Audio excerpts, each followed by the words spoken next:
Hello കൂട്ടുകാരെ, ഇന്ന് നമ്മൾ സംസാരിക്കാൻ പോകുന്നത് നമ്മൾ നേരിട്ടിട്ടുള്ള അല്ലെങ്കിൽ നമ്മളിൽ പലരും നേരിട്ടിട്ടുള്ള അല്ലെങ്കിൽ നമ്മളുടെ കൂടെ പഠിച്ചവരോ കൂടെ ജോലി ചെയ്യുന്നവരോ നേരിട്ട് കൊണ്ടിരിക്കുന്ന ഒരു പ്രശ്നത്തെ പറ്റിയിട്ടാണ്. ഞാൻ അതിനു മുമ്പ് ഒരു വീഡിയോ കാണിച്ചു തരാം കേട്ടോ. കോളേജ് ഓഫ് എഞ്ചിനീയറിംഗ് തിരുവനന്തപുരത്ത് വിദ്യാർത്ഥിനികളുടെ സമരം. ഹോസ്റ്റൽ ഭക്ഷണത്തിൽ പഴുതാരെ കണ്ടെത്തിയതിന് പിന്നാലെയാണ് സമരം. ഹോസ്റ്റലിൽ അടിസ്ഥാന സൗകര്യങ്ങളില്ല എന്ന് വിദ്യാർത്ഥികൾ പറയുന്നു.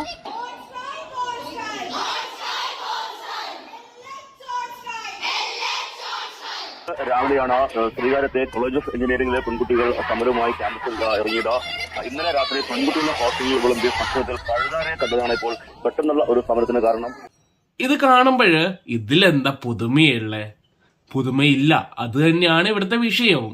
ഇപ്പോഴേ ഞാൻ 7 മുതൽ +2 വരെ പഠിച്ചിട്ടുള്ള സ്കൂളില്, ഒരു ഗവൺമെന്റ് സ്കൂളിലാണ് ഞാൻ പഠിച്ചത്. അവിടെ കഞ്ഞി വെക്കുന്ന സമയത്ത് അവിടുത്തെ ഫുഡില് അല്ലെങ്കിൽ ചോറിലൊക്കെ ആണെങ്കിൽ ചില്ലിന്റെ കഷ്ണം കിട്ടുമായിരുന്നു, അല്ലെങ്കിൽ അത് കല്ല് കിട്ടുമായിരുന്നു. കല്ല് പിന്നെ കുഴപ്പമില്ല, കാരണം നമ്മുടെ അരിയുടെ ഒരു അവസ്ഥ പലപ്പോഴും ആ ഒരു ടൈമിലൊക്കെ ആണെങ്കിൽ വളരെ മോശമായിരുന്നു. ഞാൻ +2 അല്ലെങ്കിൽ 10 ആ ഒരു ടൈമിൽ പഠിച്ച കാര്യമാണ് കേട്ടോ. അപ്പോൾ ആ സമയത്ത് പറയായിരുന്നു, ഇത്രയും ആൾക്കാർക്ക് വേണ്ടിയിട്ട് ഫുഡ് വെക്കുന്നതല്ലേ, അപ്പോഴിങ്ങനെ കുഞ്ഞു കുഞ്ഞു മിസ്റ്റേക്സ് ഒക്കെ ഉണ്ടാകുന്നു. ചില്ല് കഷ്ണം കിട്ടിയിട്ടുണ്ട് കേട്ടോ. എനിക്ക് ഇപ്പോഴും നല്ല ഓർമ്മയുണ്ട് കേട്ടോ ആ ഒരു ഇത്, സ്കൂളിലുള്ള കാര്യം അവിടെ നിന്ന് കിട്ടിയിട്ടുണ്ടായിരുന്നു. ഞാൻ ഇങ്ങനെ ഡീഗ്രേഡ് ചെയ്യാനല്ല, ഞാൻ കാര്യമായിട്ട് പറഞ്ഞതാണ്. അതായത് അവിടെ ഫുഡ് വെച്ചപ്പോഴ് ഒരു ദിവസം അവിടുത്തെ ഒരു കുട്ടിക്ക് ഈ ചോറിന്റെ ഉള്ളിൽ നിന്ന് ചില്ലിന്റെ കഷ്ണം കിട്ടിയിട്ടുണ്ടായിരുന്നു. ഇനിയിപ്പോഴും ഞാൻ കോളേജിൽ പഠിക്കാൻ പോയ സമയത്താണെങ്കിൽ ഞങ്ങളുടെ ഹോസ്റ്റലില്, ബോയ്സിന്റെ ഹോസ്റ്റലിന്റെ അവസ്ഥ, അതിന്റെ ബാത്റൂമും കാര്യങ്ങളൊക്കെ വളരെ പരിതാപകരമാണെങ്കിലും ഫുഡിന്റെ കാര്യത്തിൽ വലിയൊരു കുഴപ്പമില്ലാത്തൊരു ഹോസ്റ്റലായിരുന്നു. അതിപ്പോൾ ഡെയിലി കഴിച്ച് ഒരു മടുപ്പുണ്ടായി. ആ ഒരു രീതിയിൽ എത്തിയെങ്കിലും ഫുഡിന്റെ ക്വാളിറ്റി വൈസ് അത്യാവശ്യം നല്ലൊരു ഫുഡായിരുന്നു ഞങ്ങൾക്ക് ബോയ്സിന് കിട്ടിയത്. പക്ഷെ അവിടെയും ഞങ്ങളുടെ ഗേൾസ് ഹോസ്റ്റലിലെ കാര്യം എടുക്കുകയാണെങ്കിൽ അത് വളരെ പരിതാപകരമായിട്ടുള്ള ഒരു രീതിയിലായിരുന്നു അവരുടെ ഫുഡും കാര്യങ്ങളൊക്കെ. അതിന്റെ നേരെ ഒരുപാട് കത്തുകള് ഈ പ്രിൻസിപ്പളിനൊക്കെ കൊടുത്തിട്ടുണ്ടായിരുന്നു. അത്രയും പരിതാപകരമായിട്ടുള്ള രീതിയിലുള്ള ഫുഡാണ് കിട്ടുന്നത്, ഇതിൽ മാറ്റം വേണമെന്നൊക്കെ പറഞ്ഞിട്ട് ഒരുപാട് ഒച്ചയൊക്കെ ഉണ്ടാക്കിയിട്ടുള്ള ഒരു ബാച്ചായിരുന്നു ഞങ്ങളുടെ ഒക്കെ കേട്ടോ. അപ്പോൾ ആ ഒരു ഇതില് ഞങ്ങളുടെ ബാച്ചിനെ തന്നെ തഴഞ്ഞിട്ടുള്ള അല്ലെങ്കിൽ ചമ്മന്തി ബാച്ച് എന്നൊക്കെ നിക്നെയിം ഒക്കെ കിട്ടിയിട്ടുള്ള ഒരു ബാച്ച്, ഇങ്ങനെയുള്ള കാര്യങ്ങൾ ഉണ്ടായിട്ടുണ്ടായിരുന്നു. പിന്നെ ഇപ്പോഴും ജോലി ചെയ്യുന്നിടത്താണെങ്കിൽ അവിടുത്തെ ഹോസ്റ്റൽ, അവിടുത്തെ ജോലി ചെയ്യുന്നവർ നിൽക്കുന്ന ഹോസ്റ്റലിലെ ഫുഡില് പുഴുവിനെ വരെ കിട്ടിയിട്ടുണ്ട്. നമ്മുടെ ഇവിടെ കേരളത്തിലെ ഫുഡ് അല്ലെങ്കിൽ ഹോസ്റ്റലിലെ ഫുഡിന്റെ കാര്യം എടുക്കുമ്പോൾ ഈ പുഴുവും പഴുതാരിയും കോയും പാറ്റിയും പല്ലിയും ഒക്കെ നമ്മുടെ ഫുഡ് ഹാബിറ്റിന്റെ നിത്യ ഭാഗമായിട്ട് വരുന്നതെന്ന് പറയുന്നത് നോർമൽ ആയിക്കൊണ്ടിരിക്കുകയാണെന്നാണ് എനിക്ക് തോന്നുന്നത്. ആക്ച്വലി ഇത് ഇപ്പോഴും ആരെങ്കിലും പറയുന്ന സമയത്ത് എന്താ പറയുന്നത് വെച്ചാല്, നിങ്ങൾ കേരളത്തിന് വെളിയിലൊക്കെ പോയി നോക്ക്, വളരെ പരിതാപകരമായിട്ടുള്ള ഫുഡാണ് അവിടെയൊക്കെ കിട്ടുന്നതെന്ന്. പക്ഷേ നമ്മൾ പൈസ കൊടുത്ത് നമ്മുടെ മക്കളെയൊക്കെ വിടുകയാണ്, അല്ലെങ്കിൽ നമ്മുടെ പാരന്റ്സ് നമ്മളെയൊക്കെ വിടുകയാണ്, അവിടെ ഫീസ് അടക്കുകയാണ്, അല്ലെങ്കിൽ അവിടെ ഹോസ്റ്റൽ ഫീസ് നമ്മൾ അടക്കുകയാണ്. ഇങ്ങനെയൊക്കെ ചെയ്തുകൊണ്ടിരിക്കുന്ന സമയത്ത് നമുക്ക് കിട്ടുന്ന ഫുഡില് ഈച്ചേനെയും പാറ്റേനെയും പല്ലീനെയും കൊതുകിനെയും ഒക്കെ കിട്ടുക എന്ന് പറയുന്നത് വളരെ മോശമായിട്ടുള്ള കാര്യമാണ്.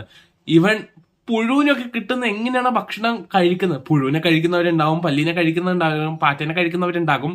പക്ഷേ ഇത് കഴിക്കണം എന്ന് വിചാരിച്ച് കഴിക്കുന്നത്, അല്ലാതെ നമ്മൾ കഴിച്ചുകൊണ്ടിരിക്കുന്ന ഫുഡില് പുഴുവോ പാറ്റയോ ഒക്കെ കാണുമ്പോൾ എത്ര മനുഷ്യത്വരഹിതമായിട്ടുള്ള കാര്യമാണെന്ന് നിങ്ങൾ ആലോചിച്ച് നോക്കണം കേട്ടോ. ഇപ്പോഴും നമ്മളൊക്കെ പലപ്പോഴും കാണുന്നുണ്ട്, പല ഹോട്ടലിലും റെയ്ഡ് നടത്തിയിട്ട് പഴകിയ ഫുഡ് പിടിച്ചെടുക്കുന്ന, അൺഹൈജീനിക് ആയ ഹോട്ടലുകൾ പൂട്ടിക്കുന്നൊക്കെ. ശരിക്കും പറഞ്ഞാൽ ഇതുപോലെ പല ഹോസ്റ്റലുകളിലും റെയ്ഡുകൾ നടക്കണം, ഇതുപോലെ ഇടക്കിടക്ക് റെയ്ഡ് നടക്കണം, എന്നാലും ഇതിനൊരു മാറ്റം ഉണ്ടാവുള്ളൂ. എന്തോരം പ്രതിഷേധങ്ങൾ നടക്കുന്നുണ്ട്. ഞങ്ങളുടെ നഴ്സിംഗിന്റെ ബാച്ചുകാര് ഇത് ഫുഡിന്റെ ക്വാളിറ്റി കൊള്ളൂല എന്ന് പറഞ്ഞിട്ട് കംപ്ലൈന്റ് കൊടുത്തപ്പോൾ പ്രിൻസിപ്പൾ വന്നിട്ട് ഒരു ദിവസം ഫുഡ് കഴിക്കാന്ന് പറഞ്ഞിട്ട് വന്നു. ആ ദിവസം നല്ല ഫുഡ് ആ പ്രിൻസിപ്പളിന് ഉണ്ടാക്കി കൊടുത്തിട്ടുള്ള കഥയൊക്കെ ഇപ്പോഴും എനിക്ക് ഓർമ്മയുണ്ട്. ഓക്കെ, അത് അധികം നാളുകളൊന്നും ആയിട്ടില്ല. എനിവേ, അങ്ങനത്തെ കാര്യങ്ങളും നടക്കുന്നുണ്ട്. ഇത് എന്തെങ്കിലുമൊക്കെ ഒരു കംപ്ലൈന്റുമായിട്ട് നമ്മുടെ അതോറിറ്റിനെ സമീപിക്കുന്ന സമയത്താണെങ്കിൽ അങ്ങനെയൊന്നുമില്ല, നിങ്ങൾക്ക് തോന്നുന്നതാണ് ഈ പുഴുവിനെയും പാറ്റേനൊക്കെ. ഈവൻ ഫോട്ടോ എടുത്തിട്ട് ആ ഹോസ്റ്റലിലെ വാർഡനൊക്കെ കാണിച്ചു കൊടുക്കുന്ന സമയത്ത് ഇതൊക്കെ ഇത്രയും പേർക്ക് ഉണ്ടാക്കുന്ന ഫുഡല്ലേ, അങ്ങനെയൊക്കെ പറ്റും, ആരെങ്കിലും വേണമെന്ന് വിചാരിച്ച് ചെയ്യുന്ന കാര്യമാണെന്നൊക്കെ. പക്ഷെ ഇതൊക്കെ കഴിക്കുന്നത് ഇവിടെ പഠിക്കുന്ന കുട്ടികൾ, ഇവിടെ പൈസ കൊടുത്ത് പഠിക്കുന്ന കുട്ടികൾ, അല്ലെങ്കിൽ ഇത്രയും കഷ്ടപ്പെട്ട് ജോലിയൊക്കെ ചെയ്ത് തിരിച്ചെത്തിയിട്ട് ഭക്ഷണം കഴിക്കാൻ ഇരിക്കുമ്പോൾ പുഴുവിനൊക്കെയാണ് കാണുന്നത്, അല്ലെങ്കിൽ പാറ്റേനെ പഴുതാരേനൊക്കെയാണ് കാണുന്നത്. ഇത് ജസ്റ്റ് ഒരു ഐസൊലേറ്റഡ് ആയുള്ള ഒരു കോളേജിലെ ഇഷ്യോ, ഒരു വർക്ക് ചെയ്യുന്ന ഇൻസ്റ്റിറ്റ്യൂഷനിലെ ഹോസ്റ്റലിലെ ഇഷ്യോ ഒന്നുമല്ല. ഇത് റൂട്ടീനായിട്ട് എനിക്ക് തോന്നുന്നു ബോയ്സ് ഹോസ്റ്റലിനെക്കാട്ടും കൂടുതൽ ഗേൾസ് ഹോസ്റ്റലിലെ ഭക്ഷണങ്ങളിലാണ് ഇത്തരം കാര്യങ്ങൾ കൂടുതലായിട്ട് കാണുന്നത്. നമുക്ക് പലർക്കും റിലേറ്റ് ചെയ്യാൻ പറ്റുന്ന ഒരു കാര്യം കൂടിയാണ്. എന്ന് വിചാരിച്ച ബോയ്സ് ഹോസ്റ്റല് വളരെ സുഖ സൗകര്യമുള്ള ഒരു സ്ഥലമാണെന്നൊന്നും ഞാൻ പറയുന്നില്ല കേട്ടോ. ഇത് നമ്മുടെ വിദ്യാഭ്യാസം, നമ്മൾ ജോലി ചെയ്യുന്നവരാണെങ്കിൽ പുറത്തൊക്കെ പോയിട്ട് പൈസ കയ്യിലുണ്ടെങ്കിൽ ഭക്ഷണമൊക്കെ കഴിക്കുക, നമ്മൾ പൈസ കൊടുത്ത് കഴിക്കും. പക്ഷെ ഈ ഒരു പഠിച്ചുകൊണ്ടിരിക്കുന്ന കുട്ടികളാണെങ്കിൽ അവര് ഹോസ്റ്റലില് വീട്ടിൽ നിന്ന് വരുന്ന പൈസ ഹോസ്റ്റലിൽ അടച്ചിട്ടൊക്കെ ആയിരിക്കും ആ സമയത്തുള്ള ഭക്ഷണം മാത്രമേ ഉണ്ടാവുള്ളൂ. ചിലപ്പോഴും സൺഡേസ് ഒന്നും ഫുഡില്ലാത്ത സമയത്തൊക്കെ ആണെങ്കിൽ പുറത്ത് പോയിട്ട് കഴിക്കുമ്പോൾ തന്നെ ഭയങ്കര ബുദ്ധിമുട്ടൊക്കെ നേരിടുന്ന ടൈമിലായിരിക്കും ആ കുട്ടികളൊക്കെ ഉണ്ടാകുക. ആ ഒരു സമയത്ത് ഇത്രയും പഠിത്തത്തിന്റെ പ്രഷർ ഉണ്ടാവും. ഇതിനിടയിലാണ് ഈ ഭക്ഷണം കഴിക്കാൻ വന്നിരിക്കുന്ന സമയത്ത് പഴുതാരേനെയും പാറ്റേനെയും പല്ലീനെയൊക്കെ കിട്ടുന്നത്. എന്ത് വിചിത്രമാണല്ലേ.